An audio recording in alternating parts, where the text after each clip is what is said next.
Radio Thailand News broadcast from the Public Relations Department of the Royal Thai Government on AM 918, FM 88, FM 95.5 and FM 107. For advertising inquiries, please email us at radiothailand@outlook.com. Global News. You are listening to Radio Thailand's News Hour. We broadcast live from FM 88, FM 95.5, and online at nbt.prd.go.th. Turning to our global headlines. Research published by software firm BlackBerry has found that Saudi diplomats, Sikh separatists, and Indian business executives have been among those targeted by a group of hired hackers. The report on the group, known publicly as Bahamut, the name assigned to the mythical sea monster of Arab lore, highlights how cybersecurity researchers are increasingly finding evidence of mercenaries online. BlackBerry's Vice President of Research, Eric Malam, said the diversity of Bahamut's activities was such that he assumed it was working for a range of different clients. Malam said ahead of the report's release that there are too many different things going on across too many different ranges and too many verticals that it would be a single state. In June, Reuters reported on how an obscure Indian IT firm called Beltrox offered its hacking services to help clients spy on more than 10,000 email accounts over 7 years, including targeting prominent American investors. BlackBerry, which absorbed antivirus firm Cylance in 2019, stitched together digital clues left by other researchers over the years to create a picture of a sophisticated group of hackers.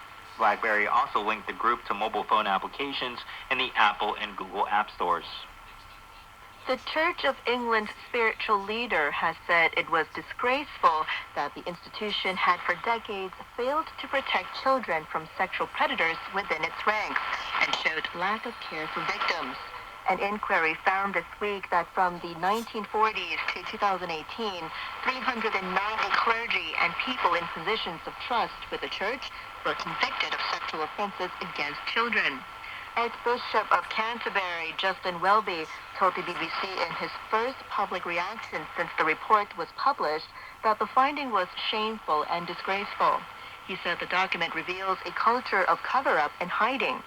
The independent inquiry into child sexual abuse found the church allowed abusers to hide to defend its reputation. A victims group said the church had a long way to go as it still dealt with too many allegations in-house and should also recognize lifelong needs of those abused.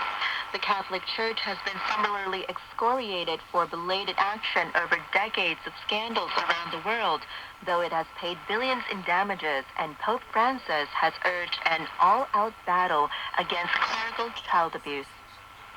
A Pakistani court has overturned the 2014 conviction of a Christian man sentenced to death for blasphemy in a case that prompted a mob to set churches and hundreds of homes ablaze.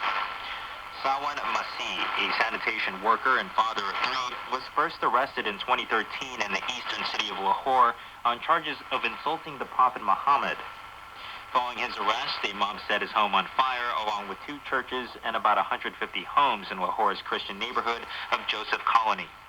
Such allegations are explosive in Pakistan and often result in furious outcries across the ultra-conservative Islamic Republic. The country's strict blasphemy laws are most often used against religious minorities, including the Christian community, and critics contend they are frequently abused to settle personal scores. Masih was sentenced to death in 2014 despite protesting his innocence. He claimed the blasphemy allegations were part of a plot by local iron traders who wanted to take over the Joseph Colony land. Masih's lawyer, Nadeem Anthony, told AFP that Lahore's High Court overturned his conviction on Monday due to lack of evidence and apparent contradictions. Iran's president has warned that fighting between Azeri and ethnic Armenian forces in the South Caucasus could spark a regional war and stepped up calls for a ceasefire. With fighting showing no signs of easing on the 11th day of violence, the warring sides set out conflicting conditions for ending their deadliest clashes in more than 25 years and holding talks.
Radio Thailand World Service, broadcasting from Bangkok and relayed over transmitters in Bandung, Udon Thani, northeastern Thailand, for listeners in Asia and the Pacific, the Middle East and Africa, Europe and America. It is now time for our broadcast in Mandarin. 这里是泰国广播电台，接下去是普通话节目广播时间。这个节目是从曼谷以频率93.0千赫向亚洲和其他地区的听众广播。各位听众，在今天的新闻节目里，首先向大家报告新闻提要：新财政年度政府预算法案国王预准生效。内政部长表示，暂时不考虑游客入境减少隔离区。